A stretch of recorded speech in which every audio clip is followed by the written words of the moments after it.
Hi guys. आज का हमारा टॉपिक है solving LP model using simplex method.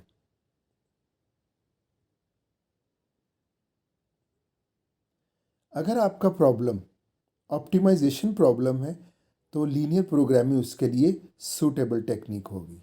तो आपने सबसे पहले अपने प्रॉब्लम को का एलपी मॉडल फॉर्मुलेट करना है और फिर आपने उसको सॉल्व करना है। तो एलपी मॉडल को सॉल्व करने के दो मेथड्स हैं। एक का नाम है ग्राफिकल मेथड और दूसरा algebraic method. Graphical method normally two variable problems के लिए सूटेबल होता है, और अगर आपके मॉडल के अंदर आपके प्रॉब्लम में मोर देन टू वेरिएबल्स हैं तो आपको अलजेब्राइक मेथड की तरफ जाना पड़ेगा। तो आज हम अलजेब्राइक मेथड में सिंप्लेक्स मेथड को डिस्कस करेंगे। जैसे कि अभी आपको कहा गया है कि अगर आपका model more than two variables हैं तो उसके लिए अलजेब्राइक मेथड सूटेबल होगा, लेकिन सिंप्लिसिटी के लिए हम टू वेरिएबल प्रॉब्लम्स को ही ले रहे हैं ताकि आपको उसको समझना आसान हो जाए। तो आपका अगर model more than two variables है तो उसके लिए सिंप्लेक्स मेथड सूटेबल होगा। तो हम टू वेरिएबल प्रॉब्लम को ही लेते हैं। ये आपके सामने एलपी मॉडल है। तो जैसे कि आप जानते हैं एलपी मॉडल में ऑब्जेक्टिव फंक्शन होता है और कंस्ट्रेंट्स। तो आप देखें इस पूरे मॉडल के अंदर दो वेरिएबल्स आपको नज़र आ रहे हैं, एक है x1 और दूसरा x2। तो अगर मैं ये कहूँ कि इसका सोल्यूशन क्या होगा, इस एलपी मॉडल का वो सोल्यूशन होगा x1 और x2 की वो वैल्यूज़ जो इन तमाम कंस्ट्रेंट्स को सेटिस्फाई करें, इन तमाम इनइक्वालिटीज़ को सेटिस्फाई करें, वो इस एलपी मॉडल का सलूशन होगा। आप सपोज कर लें x1 आपका 1 है और x2 आपका 2 है, तो आप इधर 1 और 2 प्लेस कर दें। अगर ये लेफ्ट हैंड साइड इस साइड के इक्वल है या लेस देन है तो इट मीन्स वो इसको सेटिस्फाई कर रही है। और वही पेयर आप इधर भी प्लेस करें, अगर इसमें भी ये साइड लेस और इक्वल है इस 6 से, और वही पेयर इधर प्लेस करने में वो लेस और इक्वल है 1 के, और इधर x2 की वैल्यू प्लेस करने में ये लेस है और इक्वल है 2 के, तो इट मीन्स वो पेयर इन तमाम कंस्ट्रेंट्स को सेटिस्फाई कर रहा है और उस पेयर को हम कहेंगे वो इस मॉडल का, इस एलपी मॉडल का सलूशन है। तो एक्चुअली हमने वो पेयर फाइंड आउट करना है जो इन तमाम कंस्ट्रेंट्स को सेटिस्फाई करे। ये जो वेरिएबल्स होते हैं ये कंटिन्यूस वेरिएबल्स होते हैं। अगर ये कंटिन्यूस वेरिएबल्स हैं तो आप देख सकते हैं कि इन तमाम कंस्ट्रेंट्स को जो पेयर सेटिस्फाई करेंगे वो इनफाइनाइट हो सकते हैं। तो इनफाइनाइट ऐसे पेयर्स होंगे जो इन तमाम कंस्ट्रेंट्स को सेटिस्फाई करते हैं, तो जाहिर है वो तमाम के तमाम इस एलपी मॉडल का सलूशन होंगे। और हमारा ऑब्जेक्टिव क्या है? हमारा ऑब्जेक्टिव है मैक्स जी। हमने उन तमाम पेयर्स को वन बाय वन इधर प्लेस करना है और जिसकी वैल्यू मैक्स होगी, मैक्सिमम होगी, वो पेयर हमारा ऑप्टिमल सॉल्यूशन होगा। क्योंकि ये ऑप्टिमाइजेशन प्रॉब्लम है तो हमारी कोशिश होगी कि हम ऑप्टिमल सॉल्यूशन फाइंड आउट कर सकें। तो जैसे कि मैंने अभी कहा, इसके अंदर x1 और x2 की वो वैल्यूज़ जो इन तमाम कंस्ट्रेंट्स को सेटिस्फाई करती हैं वो इस एलपी मॉडल का सॉल्यूशन होगा, और वो इनफाइनाइट ऑप्शंस हैं। और उस इनफाइनाइट ऑप्शंस में वो पेयर जिसकी जी वैल्यू मैक्सिमम होगी वो इस पूरे एलपी मॉडल का ऑप्टिमल सॉल्यूशन होगा। और यही हमारा आज का टारगेट है कि हमने वो ऑप्टिमल सॉल्यूशन फाइंड आउट करना है। इसी के लिए हम सिंप्लेक्स मेथड यूज़ करेंगे। सिंप्लेक्स मेथड हमें उन इनफाइनाइट ऑप्शंस में से वो पेयर तलाश करके देगा जिसकी जी वैल्यू मैक्सिमम होगी। तो प्रॉब्लम को सॉल्व करने की तरफ चलते हैं। तो सिंप्लेक्स मेथड का सबसे पहला स्टेप, जैसे कि अभी बताया गया है कि आप ऑप्टिमल सॉल्यूशन फाइंड आउट करना चाह रहे हैं, x1 और x2 की वो x1 और x2 का वो पेयर फाइंड आउट करना चाह रहे हैं जिसकी सी मैक्सिमम हो। तो उसके लिए सबसे पहला स्टेप सिंप्लेक्स मेथड का वो है डिटरमिन अ स्टार्टिंग बेसिक फिजिबल सॉल्यूशन। तो स्टार्टिंग बेसिक फिजिबल सॉल्यूशन के लिए सबसे पहले हम इस मॉडल को स्टैंडर्ड फॉर्म में लेके आएंगे। तो स्टैंडर्ड फॉर्म क्या होती है? ऑब्जेक्टिव फंक्शन को आपने ये जो दोनों वेरिएबल्स वाली वैल्यूज़ हैं, ये दोनों को लेफ़्ट साइड पे आपने ले जाना है। तो आपका है z equal to 5x1 plus 4x2, इन दोनों को आप लेफ़्ट साइड पे ले जाएंगे तो ये हो जाएगा z, ये इधर जाके माइनस हो जाएगी, z माइनस 5x1, इसको भी इधर ले जाए, माइनस 4x2 हो जाएगी और राइट हैंड साइड पे आ जाएगा 0। आपके पास स्टैंडर्ड फॉर्म में ये ऑब्जेक्टिव फंक्शन आपका स्टैंडर्ड फॉर्म में आ चुका है कि सारे वेरिएबल्स आपके लेफ़्ट साइड पे चले गए और राइट साइड पे 0 आ गया। इसी तरह आपने इन तमाम इनइक्वालिटीज़ को इक्वालिटीज़ में कन्वर्ट करना है। यानी स्टैंडर्ड फॉर्म है कि तमाम जो इनइक्वालिटीज़ हैं वो इक्वालिटीज़ में होनी चाहिए।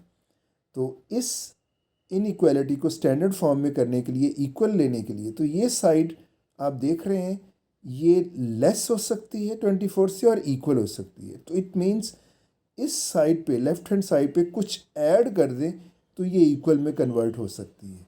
तो क्योंकि हमें अभी पता नहीं है कि वो कितनी लेस है, तो इसलिए हम वेरिएबल की फॉर्म में एक वेरिएबल इधर इंट्रोड्यूस ऐड कर देते हैं जो इस चीज़ को बैलेंस कर देगा। तो मैंने एक वेरिएबल s1 लिया और इस लेफ़्ट हैंड साइड पे ऐड कर दिया, तो अब मैं कह सकता हूँ कि मैंने इस इनइक्वालिटी को इक्वालिटी में कन्वर्ट कर दिया। अगर ये साइड लेस है तो s1 की वो अमाउंट उसको बैलेंस कर देगी, और अगर वो इक्वल है तो हम एज्यूम करेंगे कि ये s1 की वैल्यू 0 है, तो वो इक्वल और लेस देन दोनों के लिए ये वेरिएबल वर्क करेगा। ये वेरिएबल जो इनइक्वालिटी को इक्वालिटी में कन्वर्ट करता है, इसको हम स्लैक वेरिएबल कहेंगे। तो आपने इसको स्टैंडर्ड फॉर्म में लेके आने के लिए एक स्लैक अमाउंट ऐड कर दी। इसी तरह हमने इस सेकंड इनइक्वालिटी को भी स्टैंडर्ड फॉर्म में लेके आना है, मींस इक्वालिटी में कन्वर्ट करना है। तो इसकी भी लेफ़्ट साइड पे स्लैक वेरिएबल ऐड कर देंगे, तो ये इक्वालिटी में हम इसको इक्वालिटी में कन्वर्ट हो जाएगी। तो ये देखें, आप इस साइड पे s2 एक वेरिएबल लिया, इसकी लेस देन साइड को बैलेंस कर दिया। सिमिलरली थर्ड कंस्ट्रेंट जो आपकी लेस देन इक्वल टू 1 है, इस साइड पे एक तीसरा वेरिएबल s3 इंट्रोड्यूस करवा दें तो ये भी इक्वालिटी में कन्वर्ट हो जाएगी। और यहाँ पे आप इसी तरह s4 ऐड कर दें तो ये आपके पास इक्वालिटीज़ में। तो पहले आपके सिस्टम में 2 वेरिएबल्स थे x1 x2, अब 4 वेरिएबल्स न्यू इंट्रोड्यूस हुए हैं, तो टोटल वेरिएबल्स हो गए आपके 6। तो स्टार्ट पे एलपी मॉडल की एक इम्प्लिसिट कंस्ट्रेंट होती है कि ये जो वेरिएबल्स हैं ये ग्रेटर दैन इक्वल टू 0 होने चाहिए। तो इसलिए ये एलपी मॉडल की रिक्वायरमेंट है। तो इसलिए ये जो न्यू वेरिएबल्स इंट्रोड्यूस करवाए हैं ये भी ग्रेटर दैन इक्वल टू 0 ही होने चाहिए। तो आपने फर्स्ट स्टेप आपका, अभी आपने starting basic feasible solution find out करना है। उससे पहले रिक्वायरमेंट थी कि इस प्रॉब्लम, इस मॉडल को स्टैंडर्ड फॉर्म में प्लेस कर लें, तो आपने इसको स्टैंडर्ड फॉर्म में प्लेस कर लिया है। अब आप देखें ये आपकी स्टैंडर्ड फॉर्म है।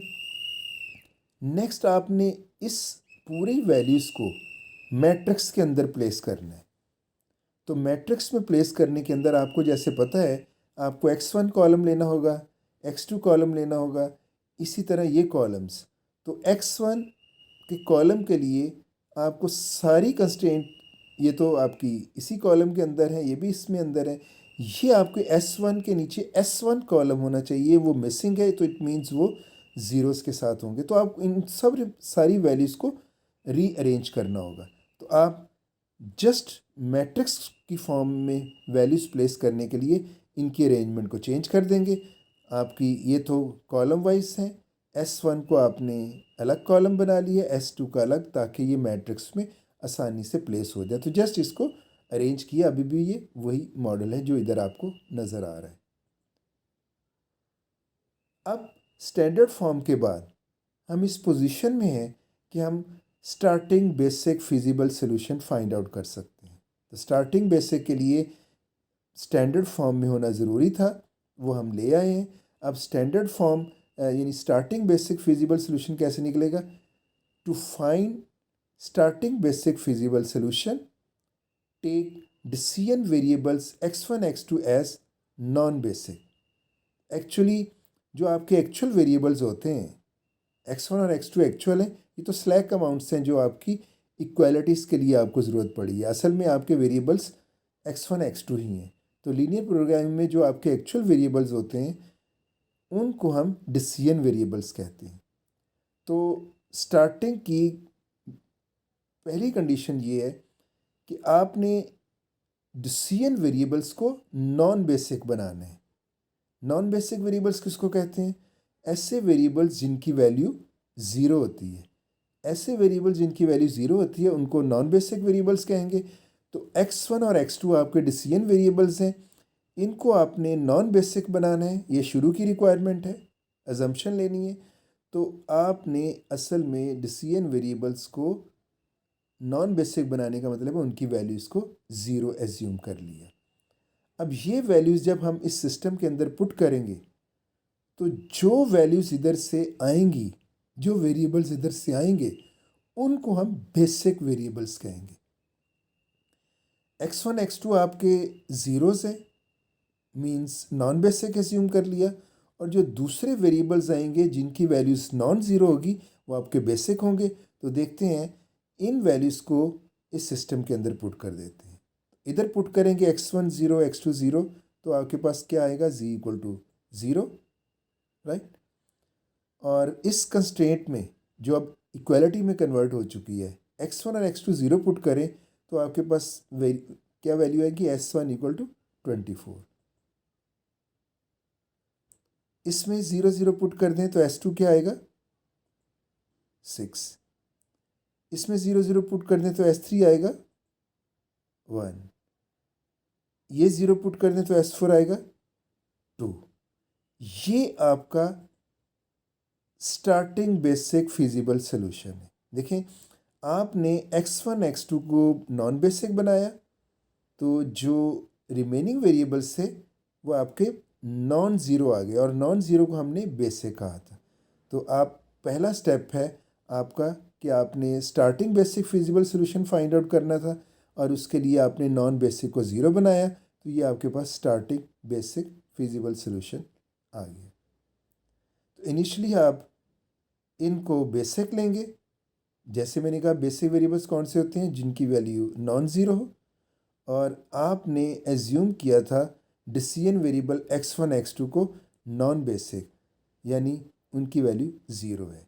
तो starting basic feasible solution actually x1 x2 को नॉन बेसिक बना के जो दूसरे वेरिएबल्स हैं उनकी नॉन ज़ीरो वैल्यूज़ के साथ जो हमें सोल्यूशन मिलता है वो हमारा बनता है स्टार्टिंग बेसिक फिजिबल सोल्यूशन। अभी आपका स्टार्टिंग बेसिक फिजिबल सोल्यूशन है। अब हम इस पोजीशन में हैं कि इसको टेबल में प्लेस कर दें। तो इसके लिए एक स्ट्रक्चर बनाते हैं टेबल का, मैट्रिक्स की फॉर्म में टेबल बना लेते हैं। अब इस सिस्टम को इस टेबल में प्लेस करना सीखते हैं। तो सबसे पहले टोटल सिस्टम में जो टोटल नंबर ऑफ वेरिएबल्स हैं वो ये हैं x1 x2 s1 s2 s3 s4। ये ऊपर इस सेक्शन में ऑल पॉसिबल वेरिएबल्स, पूरे सिस्टम के वेरिएबल्स को इधर प्लेस करना है, ये आ गया। और इस कॉलम में, इस कॉलम को सोल्यूशन कॉलम आपने लिख देना है और ये कॉलम को आपने बेसिक कॉलम बनाना है, बेसिक। तो आपको जैसे पता है ये आपके बेसिक वेरिएबल्स हैं, s1 24, s2 6, s3 1, s4 2। तो वेरिएबल्स बेसिक इधर ले आएंगे और उनकी सोल्यूशन वैल्यू इधर प्लेस करनी है। तो पहला s1 इक्वल टू 24, s1 को इधर प्लेस करें और इसकी सोल्यूशन वैल्यू 24 इधर प्लेस करें, s1 24। अब आप s2 6 को s2 इधर प्लेस करें और 6 इधर।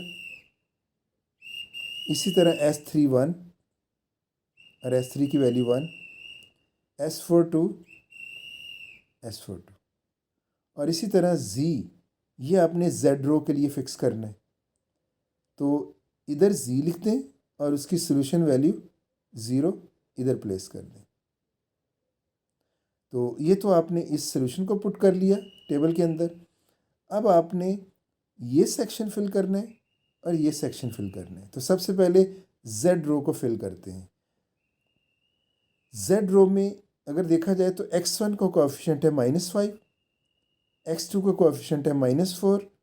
तो आपने इन वेरिएबल्स के अंदर उनके कोएफिशिएंट्स लिखने हैं जेड रो के अंदर। तो x1 का जो कोएफिशिएंट है -5, ये x1 के अंदर लिखना है, -5 इधर आएगा। x2 के अंदर कोएफिशिएंट क्या है? -4। s1 के अंदर इधर s1 मिसिंग है, इट मीन्स वो 0। s2 भी मिसिंग है, वो भी 0। s3 भी मिसिंग है, वो भी 0, और ये भी 0। तो जेड रो आ जाएगी -5, -4 और ज़ीरोज़, -5, -4 और ये ज़ीरोज़। ये तो जेड रो को आपने इधर प्लेस कर दिया। अब आपने इधर जो कंस्ट्रेंट्स हैं जो इक्वालिटीज़ में कन्वर्ट हुई हैं, इसको इस कंस्ट्रेंट सेक्शन के अंदर प्लेस करने। तो इसका भी सेम वही मेथड।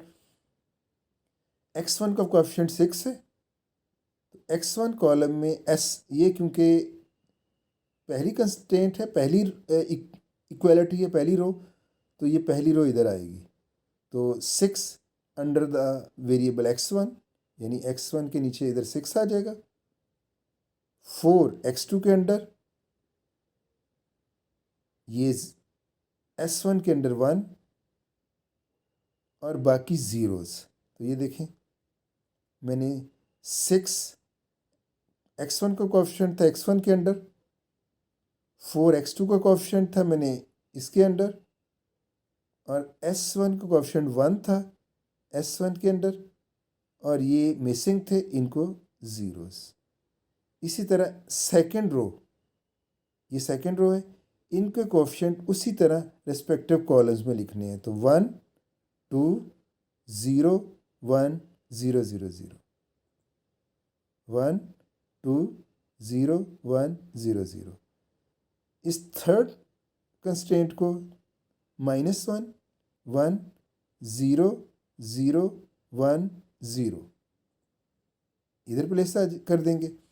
और ये वाली x1 के नीचे कोई भी नहीं है, मतलब 0 1 0 0 0 1। ये देखिए ये वैल्यूज़, क्योंकि x1 मिसिंग था, ये 0, x1 का कोएफिशिएंट 1 है 1, s1 मिसिंग है 0, s2 मिसिंग है 0, s3 मिसिंग है 0, s4 1 है, s4 के नीचे 1। तो ये इस सारे सिस्टम को हमने जो starting basic feasible solution find out किया था, तो पूरे सिस्टम को हम इस टेबल के अंदर लेके आ गए।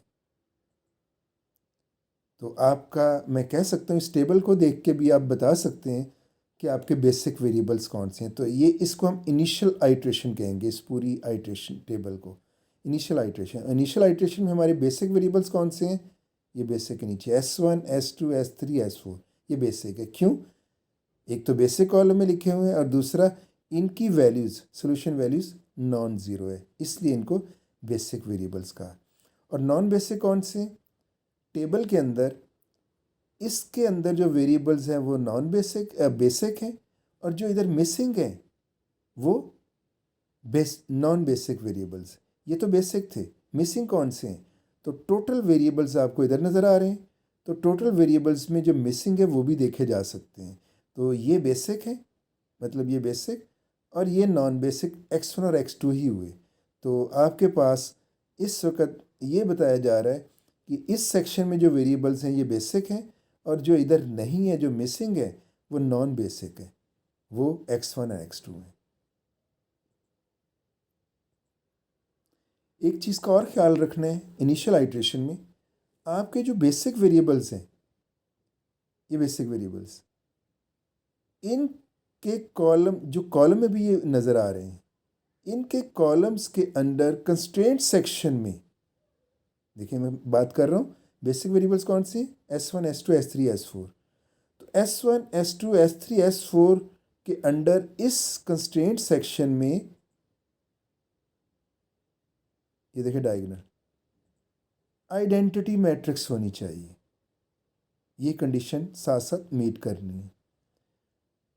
इन बेसिक वेरिएबल्स, ये जो बेसिक वेरिएबल्स हैं, ये कॉलम में भी हैं, इनके कॉलम्स के अंडर जो कंस्ट्रेंट सेक्शन है, ये वाला बॉक्स, ये वाला मैट्रिक्स का कंस्ट्रेंट सेक्शन में आइडेंटिटी मैट्रिक्स होनी चाहिए। और इन बेसिक वेरिएबल्स के जो कोएफिशिएंट्स हैं जेड रो के अंदर, उनके ऊपर भी कंडीशन है। वो कोएफिशिएंट इधर नज़र आ रहे हैं, देखिए S1, S2, S3, S4। इसके कोएफिशिएंट जेड रो में कौन से? ये वाले, ये ज़ीरोज़ होने चाहिए। तो अगर अभी भी आपको इस चीज़ का नहीं पता चला तो वीडियो को दोबारा देख लीजिएगा। मैं फिर से दोहरा देता हूँ, ये जो बेसिक वेरिएबल्स हैं, इनके कॉलम्स के अंडर आइडेंटिटी मैट्रिक्स होनी चाहिए मैट्रिक्स सेक्शन में, और जेड ज़ीरो के अंदर इनके अंडर ज़ीरोज़ कोएफिशिएंट होने चाहिए। ये तो थी बेसिक वेरिएबल्स के लिए।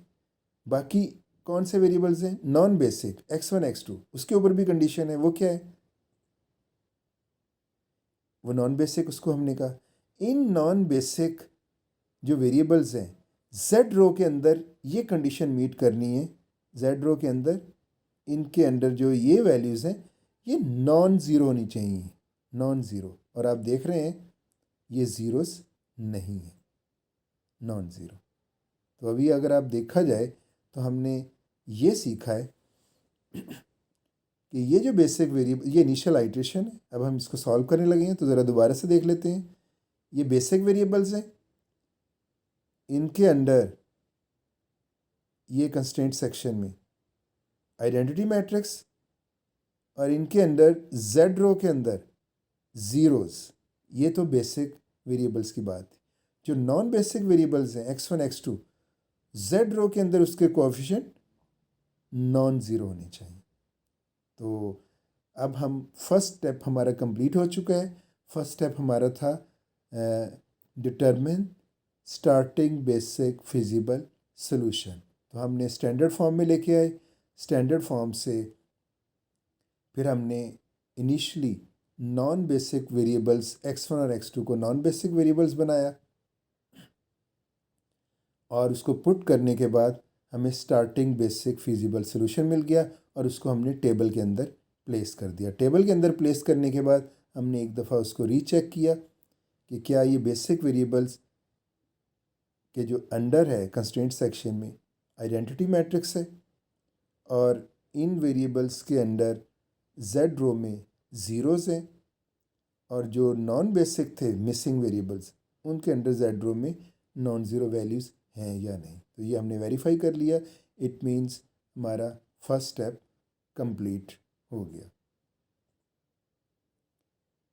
नेक्स्ट हमारा सेकंड स्टेप होगा ऑप्टिमैलिटी टेस्ट।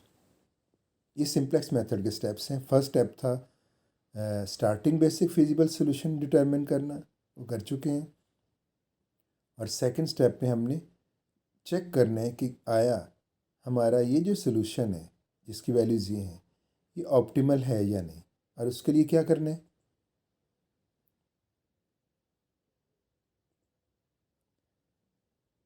ऑप्टिमम के लिए कंडीशन है optimum is reached at the iteration where all the zero coefficients of the non-basic variables are non-negative। तो कहा ये जा रहा है कि नॉन बेसिक वेरिएबल्स के जो कोएफिशिएंट हैं जेड रो के अंदर वो नॉन नेगेटिव होनी चाहिए, पॉजिटिव होनी चाहिए, तब ये ऑप्टिमल होगा। तो आपने ऑप्टिमलिटी टेस्ट लगाना है जेड रो के अंदर नॉन बेसिक वेरिएबल्स के अंडर कोएफिशिएंट्स को चेक करते हुए। तो आपको पता है बाकी वेरिएबल जो कोएफिशिएंट हैं तो ज़ीरो होते हैं, सिर्फ नॉन बेसिक के अंडर ही आपके नॉन ज़ीरो कोएफिशिएंट्स होते हैं। तो सिर्फ उनको चेक करना है कि क्या ये पॉजिटिव है या नेगेटिव। अगर पॉजिटिव हैं तो ऑप्टिमलिटी अचीव हो गई, आप प्रॉब्लम को स्टॉप कर दें। और अगर इसमें एक भी नेगेटिव है तो इट मीन्स ये सॉल्यूशन ऑप्टिमल नहीं है। तो जैसे आप देख रहे हैं इसमें दोनों के दोनों नेगेटिव हैं, it means starting solution is not optimal. तो जब आपको पता चल गया कि ये ऑप्टिमल नहीं है तो इट मीन्स इसको ऑप्टिमल बनाना है। तो सेकंड स्टेप में ही है कि ऑप्टिमलिटी टेस्ट जब लगाते हैं और ऑप्टिमलिटी अचीव नहीं होती तो आप एंटरिंग वेरिएबल का डिसीजन लेते हो। आप क्या सिलेक्ट करते हो? Entering variable. एंटरिंग वेरिएबल के लिए क्या कंडीशन है? अगर आपका प्रॉब्लम मैक्सिमाइजेशन है, मैक्सिमम के लिए और कंडीशन है और मिनिमम के लिए और कंडीशन है। तो आपने स्टार्ट पे ये प्रॉब्लम देखा होगा, इसका ऑब्जेक्टिव फंक्शन मैक्स जी लिखा हुआ था। तो इट मीन्स ये मैक्सिमाइजेशन प्रॉब्लम है। अगर आपका प्रॉब्लम मैक्सिमाइजेशन है तो इन दोनों में से किसी एक वेरिएबल ने एंटर होना है, एंटरिंग वेरिएबल बनना है। वो कौन सा होगा? Entering variable is the non basic variable, यानी इन्हीं में से होना चाहिए, नॉन बेसिक में से, having the most negative coefficient in the Z row. जो इसमें से मोस्ट नेगेटिव होगा वो एंटरिंग वेरिएबल होगा। तो आपने देखा होगा ये नॉन बेसिक वेरिएबल x1 और x2, एक का कोएफिशिएंट -5 है, एक का -4 है। तो मोस्ट नेगेटिव वो है -5। इट मीन्स ये एंटरिंग वेरिएबल होगा। और टाइज आर ब्रोकन आर्बिट्रेरीली, अगर ये दोनों सेम है तो दोनों में से किसी को भी एंटरिंग बना सकते हैं। तो यहाँ से हमें पता चला ये आपका एंटरिंग वेरिएबल होगा। तो आप इसको इस यानी आपकी कॉलम की सिलेक्शन होगी और इस कॉलम को हम कहेंगे एंटरिंग कॉलम या पिवट कॉलम, ये आपका पिवट कॉलम। एंटरिंग वेरिएबल हमने सेलेक्ट कर लिया, मींस इस वेरिएबल ने इन वेरिएबल में किसी की जगह लेनी है। ये पहले बेसिक थे, इसमें से अब किसी ने निकलना है। निकलने का मतलब है वो नॉन बेसिक बन जाएगा, क्योंकि हमने कहा था जो इस सेक्शन में वो बेसिक है, जो नहीं है वो नॉन बेसिक है। तो अब हमने इस सेक्शन में एक x1 कैंडिडेट है जो एंटर होने लगा है।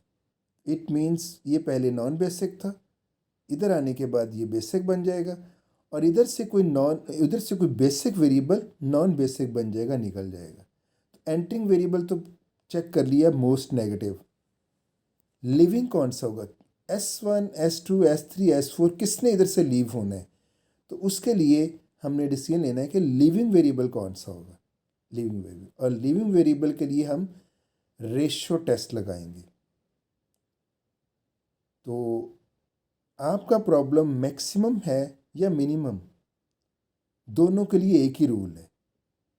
अभी पहले हमने बात की थी एंटरिंग वेरिएबल की कि अगर मैक्सिमाइजेशन प्रॉब्लम है तो मोस्ट नेगेटिव एंटरिंग होगा और आपका टेस्ट लगेगा कि ये वैल्यूज़ पॉजिटिव होनी चाहिए, अगर नहीं है तो आगे जाएंगे। मिनिमाइजेशन के लिए रूल डिफरेंट होगा, तो नेक्स्ट लेक्चर में हम मिनिमाइजेशन करने लगेंगे, तो फिर उस वक्त बताया जाएगा कि मिनिमाइजेशन के लिए क्या रूल है। तो अभी हम उस वक्त के लिए इसको पोस्टपोन कर देते हैं। तो अभी हम मैक्सिमाइजेशन कर रहे हैं और मैक्सिमाइजेशन में एंटरिंग कॉलम कौन सा होता है या एंटरिंग वेरिएबल कौन सा होता है? Having most negative value. और लिविंग के लिए क्या करते हैं? Leaving variable is the basic variable, mean इन्हीं में से एक ने लीव करना है। तो ये बेसिक वेरिएबल है। एक तो ये है कि बेसिक वेरिएबल ही लीव करेगा। तो leaving variable is the basic variable associated with smallest ratio. जिसकी रेशो स्मॉल होगी वो लीव करेगा। तो सबसे पहले हम रेशो कैलकुलेट करते हैं। रेशो के लिए एक कॉलम बना लेते हैं और रेशो किस किस की लेंगे? सोल्यूशन कॉलम और ये जो एंटरिंग कॉलम है, तो इनकी हम रेशो निकालेंगे। ये आपका सोल्यूशन कॉलम है और इन कॉलम्स में से हमने भी एंटरिंग कॉलम पॉइंट आउट किया हुआ है। तो इसका मतलब है रेशो कॉलम इस 24 को डिवाइड करना है इस एंटरिंग कॉलम की इसकी करस्पॉन्डिंग वैल्यू से, 6 से। तो 24 को 6 से डिवाइड करेंगे, आ जाएगा 4। मीन S1 की जो रेशियो निकली है वो है 4। फिर 6 को किससे डिवाइड करेंगे? 1 से। तो रेशियो बनेगी 6 डिवाइड बाई 1 इक्वल टू 6। फिर इस 1 को डिवाइड करेंगे -1 से, ये आ जाएगा -1। 2 को डिवाइड करेंगे 0 से, इन्फिनिटी। तो आपने देखा हमने इनमें से एक वेरिएबल का डिसीजन लेना है कि वो कौन सा इधर से लीव करेगा। लिविंग वेरिएबल देख रहे हैं, और लिविंग वेरिएबल के लिए पहले रेशो कैलकुलेट की। और रेशो कैसे कैलकुलेट की कि solution column divided by pivotal column या एंट्रिंग कॉलम। तो आपने रिस्पेक्टिव एंट्रीज सॉल्यूशन की, ये जो फर्स्ट एंट्री है उसको फर्स्ट एंट्री से डिवाइड कर दिया, और इस तरह से आपने रेशो कैलकुलेट कर ली। इन रेशियोज़ को, यानी S1 के सामने 4 है, S2 के सामने 6 है, S3 -1 और S4 के साथ इन्फिनिटी। ये सॉल्यूशन की वैल्यूज़ नहीं है बल्कि रेशियोज़ हैं। इसमें जो -1 रेशो है और इन्फिनिटी, इसको इग्नोर कर देना है, इनको नहीं कंसिडर करना। कभी भी कोई रेशो अगर नेगेटिव आए या इन्फिनिटी आए, उसको आपने इग्नोर कर देना है। आपके पास जो रेशोज़ रह जाएंगी उसमें जो मिनिमम होगी वो रो सेलेक्ट करनी। तो 6 और 4 में 4 मिनिमम है, तो ये रो सेलेक्ट हुई है। देखिए कॉलम ये सिलेक्ट हुआ था, अब रो की सिलेक्शन में जो मिनिमम, अभी देखें, leaving variable is the basic variable associated with the smallest ratio. जो स्मॉलेस्ट रेशो है उसके करस्पॉन्डिंग जो वेरिएबल होगा वो लिविंग वेरिएबल होगा। तो आपके पास ये फर्स्ट रो में मिनिमम रेशो है, तो फर्स्ट रो का वेरिएबल कौन सा है? S1, तो ये लीव हो जाएगा। तो एंट्रिंग वेरिएबल का डिसीजन अलग से किया, और लिविंग के लिए रेशो कैलकुलेट करेंगे। रेशो में जो मिनिमम होगी वो वाले वेरिएबल को आप लीव कर दोगे। तो इस केस में आपकी मिनिमम रेशो रो ये सिलेक्ट हुई, इस रो को हम पिवट रो कहेंगे। देखें कॉलम जब ये सिलेक्ट हुआ था उसको हमने पिवट कॉलम कहा था, रो ये सिलेक्ट हुई तो इसको हमने पिवट रो कहा। और इसके एसोसिएटेड जो वेरिएबल है ये लीव कर जाएगा। तो x1 एंटर हो रहा है सिस्टम में और S1 लीव हो रहा है, तो ये लीविंग वेरिएबल है। नेक्स्ट आपने क्या करना है, आगे जो कैलकुलेशंस आएंगी आपका, क्योंकि S1 लीव कर रहा है, इधर ही अपनी जगह छोड़ देगा, और x1 ने एंटर होना है इधर, x1 एंटर्स, x1 इधर जगह ले लेगा। अब आपने देखा अगली आइट्रेशन में ये 4 बेसिक वेरिएबल से इसमें से एक ये नॉन बेसिक बन गया, और पहले से जो नॉन बेसिक था वो बेसिक बन गया। तो इस सेक्शन में आने का ही मतलब है ये बेसिक वेरिएबल्स है।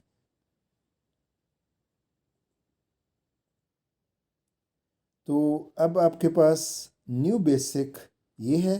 फर्दर आपकी कैलकुलेशंस होंगी जिससे सेकंड आइट्रेशन कैलकुलेट होगी। तो आपको शुरू में जब बताया था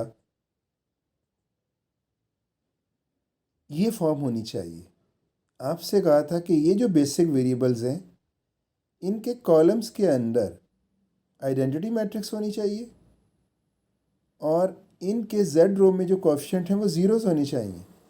अब आपके कॉलम्स कौन से बनेंगे? x1 कॉलम, ये पहला x1 है, x1 कॉलम, दूसरा s2 कॉलम, क्योंकि ये तो अपनी जगह नहीं चेंज कर रहे, तो इसका मतलब है आइडेंटिटी मैट्रिक्स शफल्ड होगी।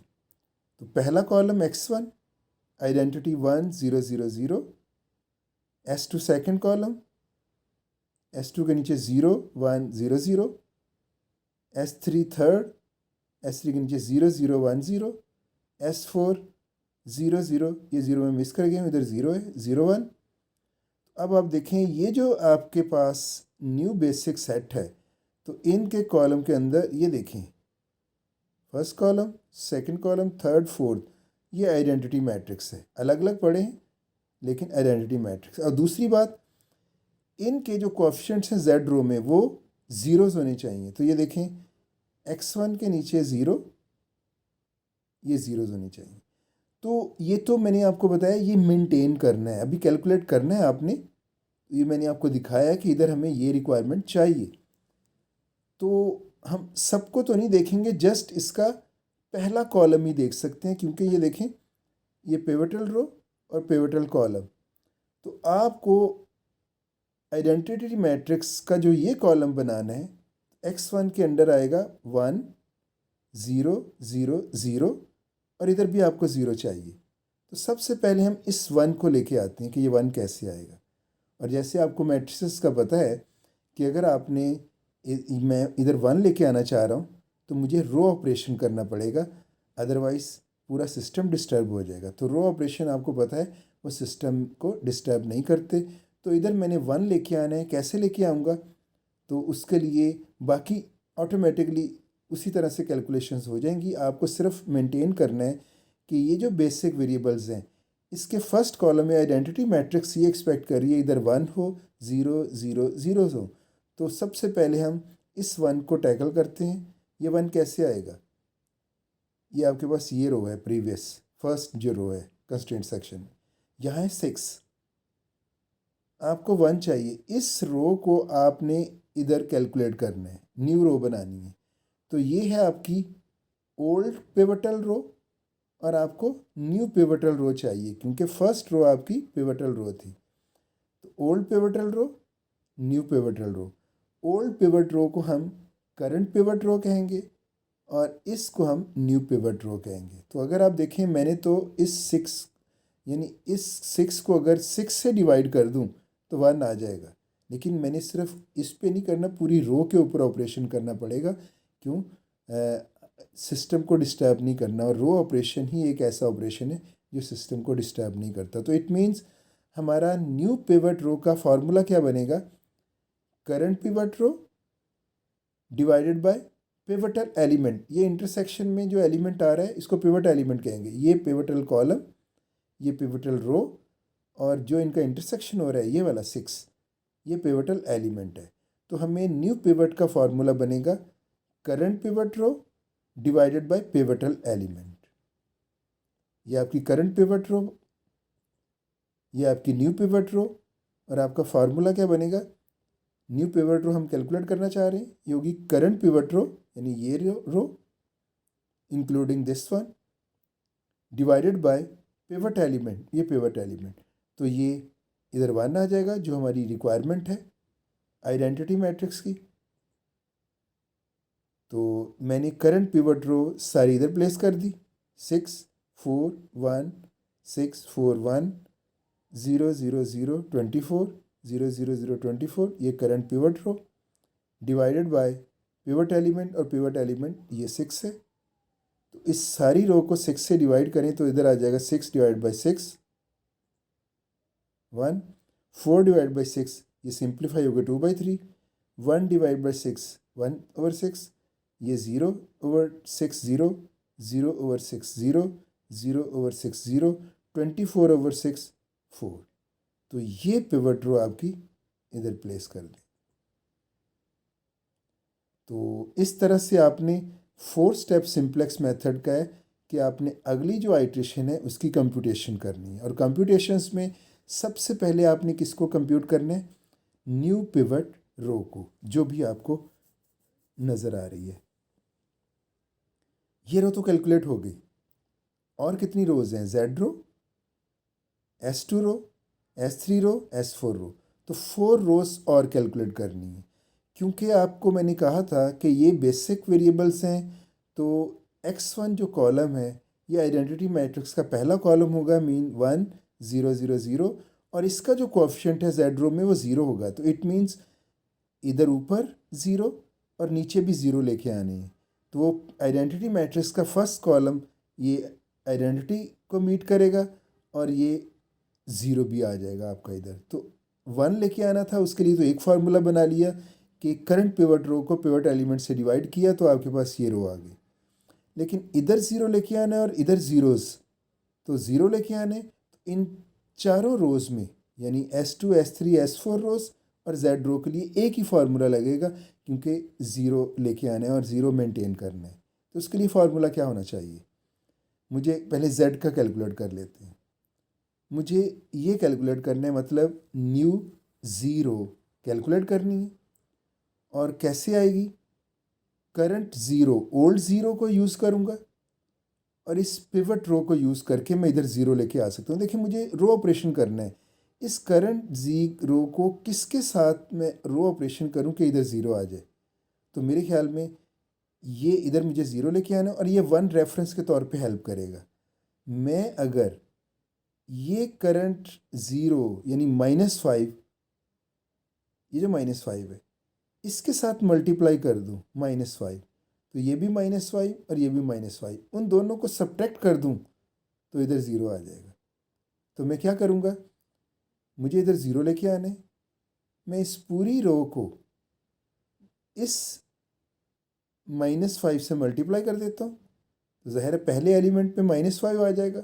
जब इन दोनों रोज़ को सब्ट्रैक्ट करेंगे तो ये -5 माइनस -5 कैंसल आउट होके ज़ीरो आ जाएगा और बाकी वैल्यूज़ उसके हिसाब से नई वैल्यूज़ कैलकुलेट हो जाएंगी। तो इसके लिए फार्मूला नोट कर लें, हमें कैलकुलेट करना है न्यू ज़ीरो और हमारा फार्मूला होगा करंट ज़ीरो माइनस, क्योंकि दोनों रोज़ को माइनस करना है, माइनस पिवट कॉलम कोएफिशिएंट, ये -5 को इसके साथ मल्टीप्लाई करना है। मैं पहले फार्मूला दिखा देता हूँ आपको, ये आपकी करंट ज़ीरो है और ये आपकी न्यू ज़ीरो। तो न्यू ज़ीरो का फार्मूला क्या बनेगा, new zero current zero minus pivot column coefficient, इसी जी का पिवट कॉलम कोएफिशिएंट, ज़ीरो का पिवट कॉलम कोएफिशिएंट बनता है -5, -5 मल्टीप्लाइड बाय ये पिवट रो। तो आप देखें जब इस रो की बारी आएगी, इसका पहला एलिमेंट -5 है, इधर -5 होगा पहला एलिमेंट, माइनस पिवट कॉलम वैसे -5 है, इस -5 को मल्टीप्लाई कर देना इसके साथ, तो ज़ाहिर है फर्स्ट एंट्री पे भी -5 आ जाएगा और ये सब्ट्रैक्शन ज़ीरो लेके आ जाएगी। तो ज़रा देखते हैं, करंट ज़ीरो को इधर प्लेस कर देते हैं, पिवट कॉलम कोएफिशिएंट -5 लिख देते हैं और पिवट रो, ये पिवट रो देखिएगा, करंट ज़ीरो -5 -4 0 0 0 0 0, ये आपकी करंट ज़ीरो आ गई, माइनस ये फार्मूले का, और पिवट कॉलम कोएफिशिएंट कौन सा है, -5, ये आ गया और ये मल्टीप्लाई हो रहा है पिवट रो से, और पिवट रो है 1 2/3 1/6 0 0 0 4, ये आपके पास पिवट। अब आपने सिंपली इनको कंप्यूट करना है। न्यू ज़ीरो, तो आपका पहला एलिमेंट -5 है, ये -5 प्लस हो जाएगा, प्लस होके इसके साथ ज़ीरो आ जाएगा। अब एलिमेंट वाइज आपने करना है, तो इसको आपने -5 के साथ मल्टीप्लाई करना है और बाद में इसको सब्ट्रैक्ट कर देना है इसके साथ। तो पहला एलिमेंट हमने -5 लिया, ये माइनस माइनस +5, 5 इधर आ गया 5, तो -5 + 5 0। अब सेकंड को सेकंड के साथ, तो -4 + 5 को इससे मल्टीप्लाई करते 10/3, इधर दिखा देते, -4 + 5 इससे मल्टीप्लाई होगा 10/3 10/3, और इसको सॉल्व करेंगे, एलसीएम ले 3, तो ये जगह 3 4 दा -12 प्लस ये 10 का 10 ही आ जाएगा 3, इसको सब्ट्रैक्ट करें -2/3, तो इस साइड पे आ जाएगा 2/3। अब थर्ड एलिमेंट से थर्ड एलिमेंट, तो ये ज़ीरो है, -5 +5, 5 को थर्ड से मल्टीप्लाई कर दें 5/6, तो 0 + 5/6 5/6, फिर 4 0 0, ये भी ज़ीरो हो जाएगा, तो 0 0 0, इस 0 + 5 × 0 0, ये भी 0 0 + 5 × 0 0 0, ये +5 आखिरी एंट्री क्योंकि 4 है, ये +5 इसके साथ मल्टीप्लाई होगा 20 हो जाएगा, तो 0 + 20 20, ये आपके पास रिज़ल्ट आ गया। तो ये आपकी न्यू ज़ीरो आई। तो आपने एक्चुअली इधर ज़ीरो लेके आना चाह रहे थे, उसके लिए आपने ऑपरेशन बनाया करंट ज़ीरो, फिर माइनस इस कोएफिशिएंट को इसके साथ मल्टीप्लाई कर दिया और उन दोनों को सब्ट्रैक्ट करके आपके पास ये आ गया। आप इसको इधर प्लेस कर दें, ये रिज़ल्ट आपका इधर आ गया।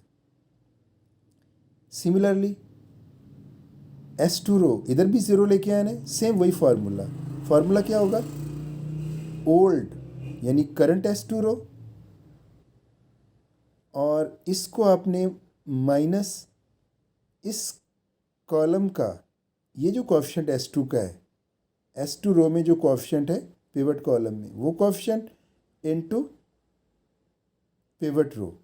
फार्मूला देखते हैं, ये आपकी न्यू S2 रो है, आपने करंट S2 रो लेनी है और पिवटल रो लेनी है, और आपने इस वन को इस वन के साथ ज़ीरो लेके आना है। तो फार्मूला था, ये एलिमेंट है, इसको मल्टीप्लाई करोगे इसके साथ और बाद में सब्ट्रैक्ट कर दोगे। वही फार्मूला जो जी का था वही है, new S2 row current S2 row minus pivot column coefficient S2 का पिवट, तो S2 का पिवट कॉलम कोएफिशिएंट 1 है, ये आ जाएगा। और पिवट रो, ये पिवट रो इसी तरह साथ रेफरेंस के तौर पे रो ऑपरेशन पिवट रो के साथ किया जाएगा। तो ये करंट S2 रो 1 2 0 1 2 0 1 0 0 6 1 0 0 6, ये माइनस, और पिवट कॉलम कोएफिशिएंट कौन सा है, S2 रो का पिवट कॉलम कोएफिशिएंट 1, और पिवट रो आपकी ये वही 1 2/3 1/6 0 0 0 4। अब इनकी एंट्रीज उसी तरह 1 को -1 के साथ, यही ज़ीरो के लिए हमने ऑपरेशन बनाया था, फिर 2 को -2/3,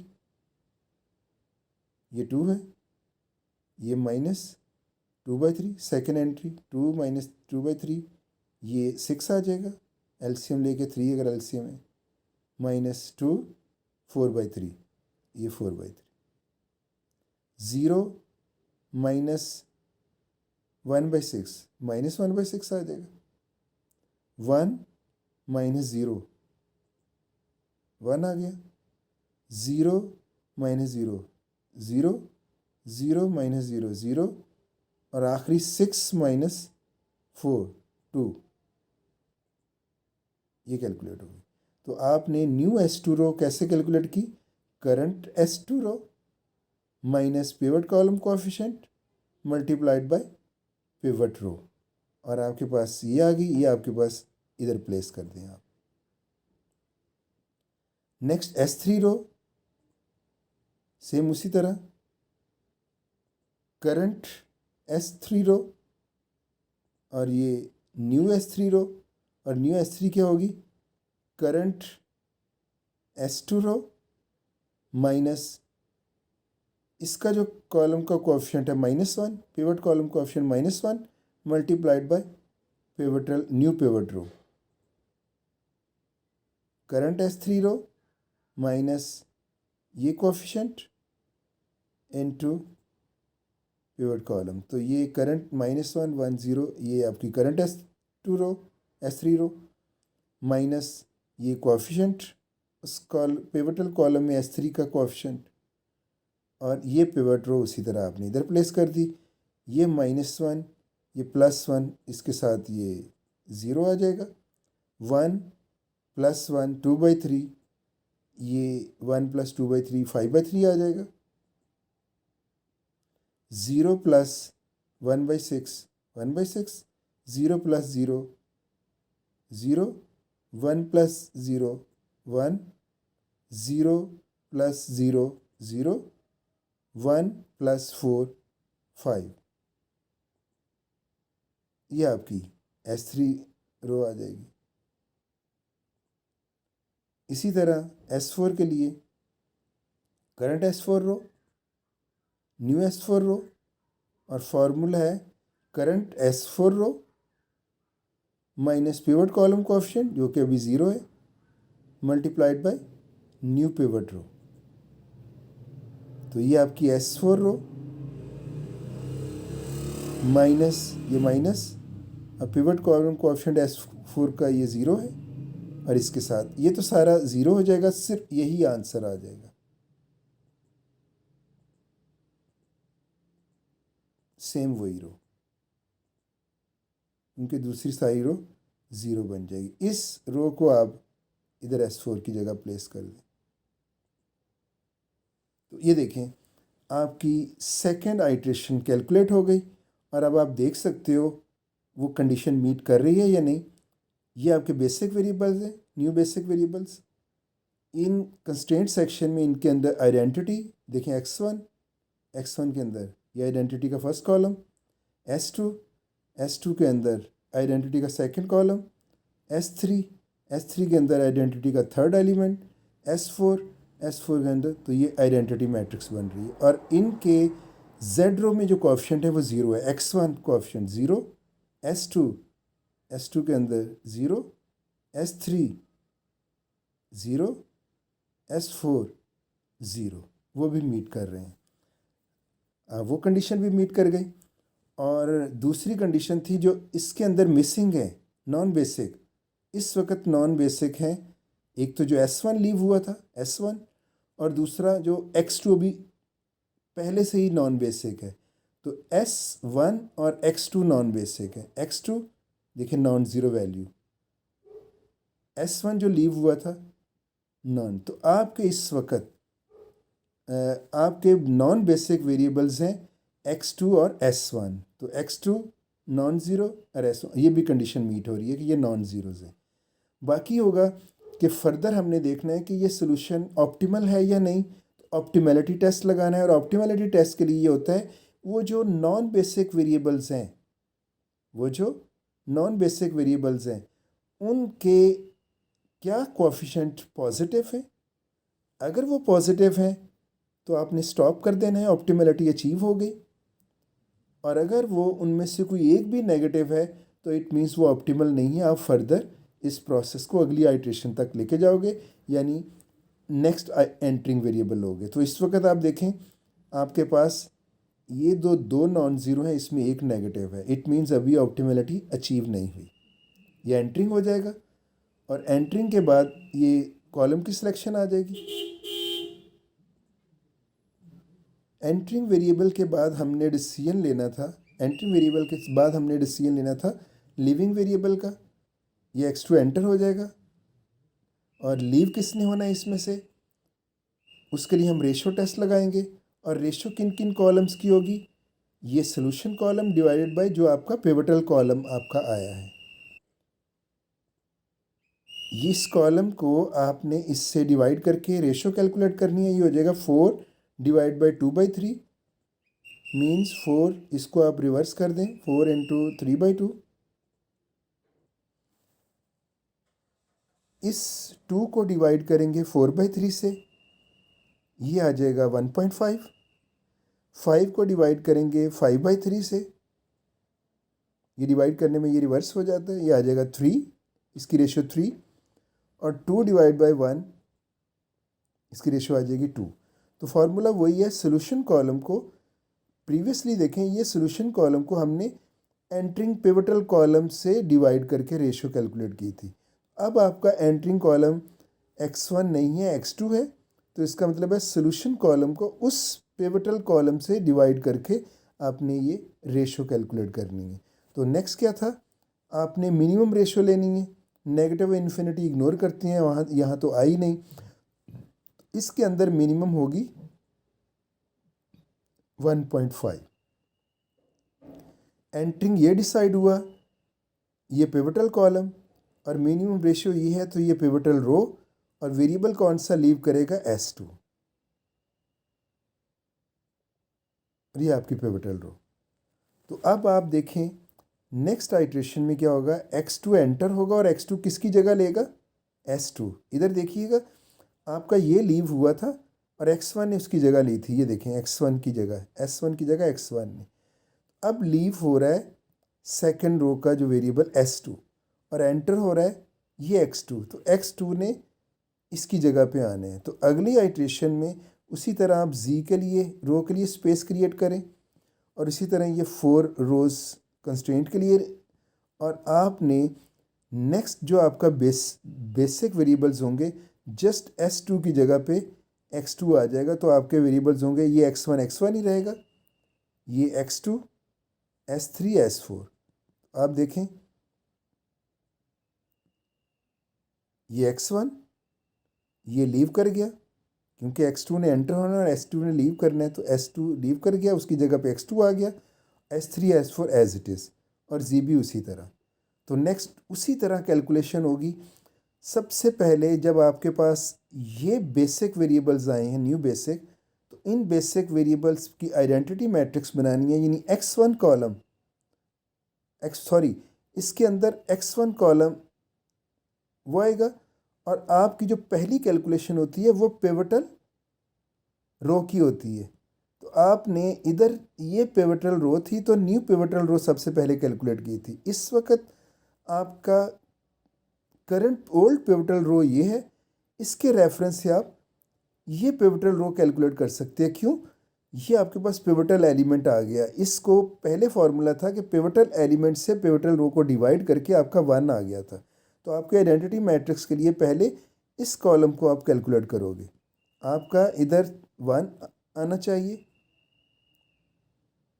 तो सेम उसी तरह आप क्या करोगे, पिवटल रो का न्यू पिवटल रो कैलकुलेट करोगे, ओल्ड पिवटल रो यानी current pivotal row divide by pivot element, तो ये इधर 1 आ जाएगा।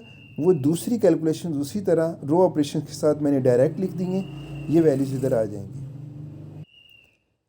यानी जब भी आपने नई आइट्रेशन लेनी है, तो सबसे पहले पिवटल रो, और सबसे सिंपल वे है कि न्यू पिवटल रो का फॉर्मूला है कि प्रीवियस पिवटल रो और डिवाइड बाय पिवटल एलिमेंट। तो आसानी से ये आपका इधर 1 आ जाएगा, और उसी पिवटल से डिवाइड करने पे 4/3 इससे डिवाइड करेंगे 0 आ जाएगा, -1/6 को 4/3 से डिवाइड करेंगे ये आ जाएगा।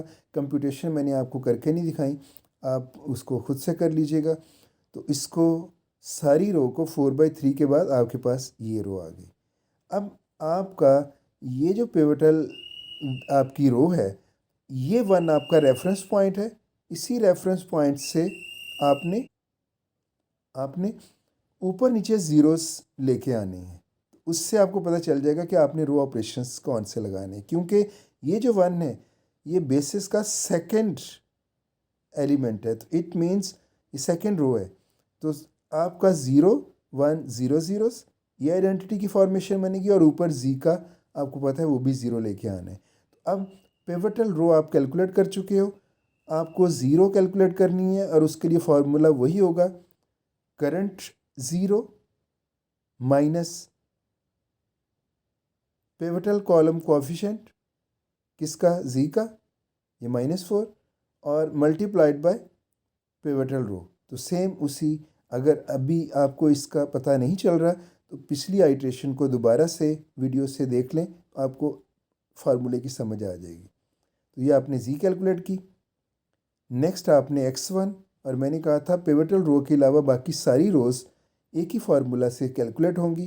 अब x1 रो की बारी आएगी, तो आपकी ओल्ड जो x1 है ये आपकी ये बनेगी, old x1 rho minus pivotal column coefficient जो x1 का होगा ये 2/3 मल्टीप्लाइड बाय ये न्यू पिवटल रो, आपके पास ये कैलकुलेट होगी। S3 रो न्यू, ओल्ड क्या होगी, ये ओल्ड माइनस इसका पिवटल कॉलम कोएफिशिएंट S3 का 5/3 मल्टीप्लाइड बाय न्यू पिवटल रो, ये आपके पास S3 आ जाएगी। S4 के लिए करंट S4 माइनस इसका पिवटल कॉलम कोएफिशिएंट S4 का 1 मल्टीप्लाइड बाय पिवटल रो, और ये आपके पास कैलकुलेट हो जाएगी ये। तो जब सेकेंड आइट्रेशन कैलकुलेट हो गई, तो नेक्स्ट आपका काम होगा कि ये न्यू बेसिक वेरिएबल्स हैं, आपने देखना है कि क्या आपका सोल्यूशन जो न्यू बेसिक सोल्यूशन है ये ऑप्टिमल है या नहीं। उसके लिए आप नॉन बेसिक वेरिएबल्स को z में चेक करते थे कि वो पॉजिटिव हुए हैं या नहीं। इस वक्त आपके नॉन बेसिक वेरिएबल्स हैं जो इसमें नज़र नहीं आ रहे, वो हैं S1 और S2। तो आपने देखना होगा S1 और S2 के अंदर नॉन ज़ीरो वैल्यूज़ हैं, यस। और क्या ये पॉजिटिव है? पॉजिटिव भी हैं। इट मीन्स ऑप्टिमैलिटी अचीव हो गई है, आप प्रॉब्लम को स्टॉप कर दोगे। तो अगर मैं शुरू से आपको बताऊं, इस टाइम पे नॉन बेसिक थे ये वाले, इनके नीचे नेगेटिव थी, ऑप्टिमल नहीं था। इट मीन्स हमने एक आइट्रेशन आगे लेके गए, नई आइट्रेशन कैलकुलेट की। फिर इसमें नॉन बेसिक आपके थे X2 और S1, तो आपने X2 और S1 के नीचे देखा, दोनों पॉजिटिव नहीं है, इट मीन्स ये ऑप्टिमल नहीं है। तो जो नेगेटिव है उसको एंटरिंग करके एक और आइट्रेशन कैलकुलेट की। इस वक्त आपके नॉन बेसिक हैं S1, S2, उनके कोएफिशिएंट जब आपने चेक किए तो वो पॉजिटिव आ गए, और यही हम लेके आना चाह रहे थे। इट मीन्स आपका ऑप्टिमल सोल्यूशन अचीव हो चुका है, तो आप प्रॉब्लम को स्टॉप कर दें। और आपका ऑप्टिमल सोल्यूशन क्या होगा? आप इन सोल्यूशन की वैल्यूज़ ये सोल्यूशन कॉलम से देखी जा सकती हैं। तो आप देख सकते हैं x1 क्या है? 3, x2 क्या है? 3/2, S3 क्या है? 5/2, S4 1/2। S3 और S4 तो स्लैक अमाउंट्स हैं, इनको तो देखने की ज़रूरत नहीं। आपके एक्चुअल वेरिएबल्स x1 और x2 हैं, यही डिसीजन वेरिएबल्स थे। तो आप कह सकते हैं कि आपका ऑप्टिमल सोल्यूशन है x1 = 3 और x2 = 3/5। तो ऑप्टिमल सोल्यूशन आपका बनेगा x1 3, x2 1.5। और इनको अगर आप z में पुट करें तो आपका z भी कैलकुलेट होगा, और पुट करने की ज़रूरत नहीं, z भी आपको नज़र आ रहा है 21। तो z का सोल्यूशन कॉलम में जो वैल्यू नज़र आ रही है वो z की वैल्यू है, ये आपकी ऑप्टिमल वैल्यू है। तो आप कह सकते हो ऑप्टिमल सोल्यूशन तो x1 3, x2 1.5 है, जबकि ऑप्टिमल वैल्यू है जो कि इस केस में प्रॉफिट था z = 21।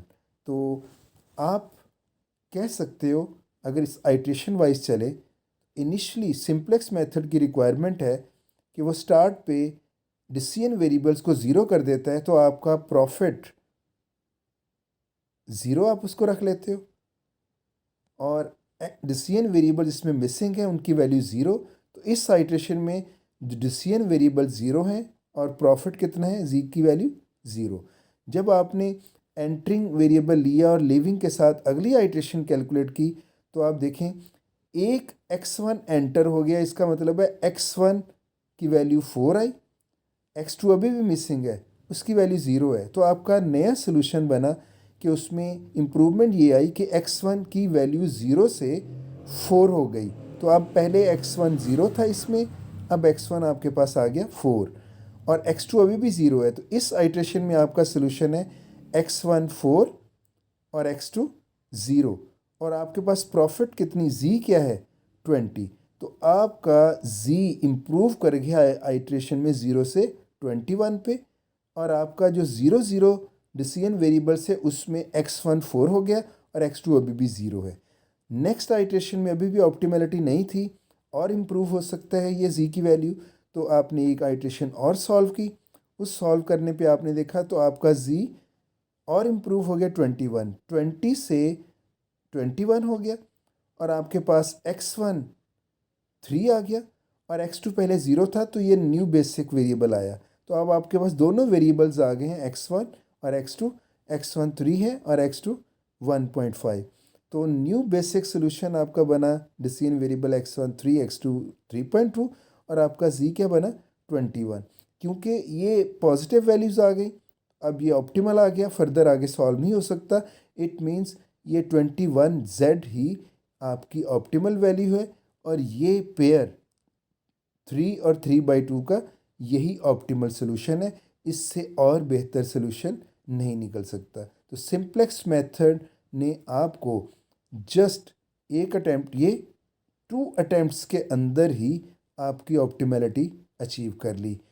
आपके मॉडल के अंदर जो इनफाइनाइट सॉल्यूशंस थे उसमें से ऑप्टिमल सॉल्यूशन फाइंड आउट करना एक बहुत बड़ा टास्क था, जो कि सिंप्लेक्स मेथड ने बहुत आसानी से 2 स्टेप्स के अंदर आपको वो ऑप्टिमल सॉल्यूशन फाइंड आउट कर दिया। तो अब तक के लिए इतना ही।